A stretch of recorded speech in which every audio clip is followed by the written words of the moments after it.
তো প্রতিদিন আসে না, ঈদ তো সবসময় স্পেশাল। আর আমি চাই সবসময় সবার ঈদগুলো যেন সুন্দরভাবে কাটুক, এই দোয়া আর কামনাই করি। আর এই আনন্দে বাড়িতে চলছিল বিভিন্ন রকমের রান্না। আসসালামু আলাইকুম এভরিওয়ান, আশা করি সবাই ভালো আছেন, সুস্থ আছেন। আজ যেহেতু ঈদের দিন, তাই তো মা সকল কিছু নিজের হাতে খুব সুন্দরভাবে ভালোবাসা আবেগ জুড়ে রান্না করছিল।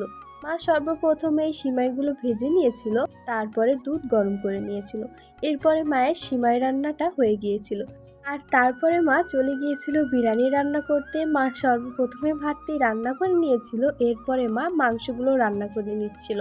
মা বলছিল আজকের মাংসগুলো একটু অন্যরকম করেই রান্না করবে। এরপরে মাংস রান্না শেষ হয়ে গেলে মা ভাতের উপরে আস্তে আস্তে মাংসগুলো দিয়ে নিচ্ছিল। একবার ভাত দিচ্ছিল, এরপরে আবারও মাংস দিচ্ছিল। এভাবেই কিন্তু মা আজকের বিরিয়ানিটি রান্না করছিল। আর দেখতেও কিন্তু ভীষণ লোভনীয় ছিল। বিরিয়ানি রান্না শেষে মা আবারও চলে গিয়েছিল মাংস রান্না করতে। আজকে মা বলেছিল এই মাংসগুলো ভুনা করা হবে। এরপরে কিন্তু মায়ের হাতের মজাদার মাংস ভুনা রেডি হয়ে গিয়েছে এবং মাংসের কালারটাও এসেছিল ভীষণ সুন্দর। এরপরে বোনের আবদার ছিল সে রামিন খাবে। এরপরে সে নিজেই কিন্তু রান্না করতে চলে গিয়েছিল এবং বলছিল রান্নাঘরে প্রচণ্ড পরিমাণের গরম। আর রামিন যেহেতু একটু ঝাল হয়, তাই অল্প একটু বাটিতে দিয়ে সব উপকরণ দিয়ে তাকে দেওয়া হয়েছিল যাতে সে ঝাল খেতে পারবে কিনা। এরপরে সে বলছিল এই ঝাল আমি খেতে পারবো না, আমাকে অন্য বাটিতে আবারও দাও।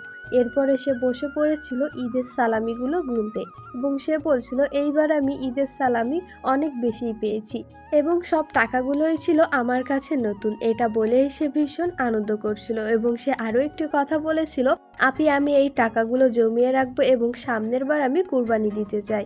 সবাই দোয়া করবেন সে যেন তার মনের আশাগুলো পূরণ করতে পারে। আজকের ভিডিও আর বেশি বড় করলাম না, সবাই ভালো থাকবেন, সুস্থ থাকবেন, এখানে ইতি টানলাম। আল্লাহ হাফেজ।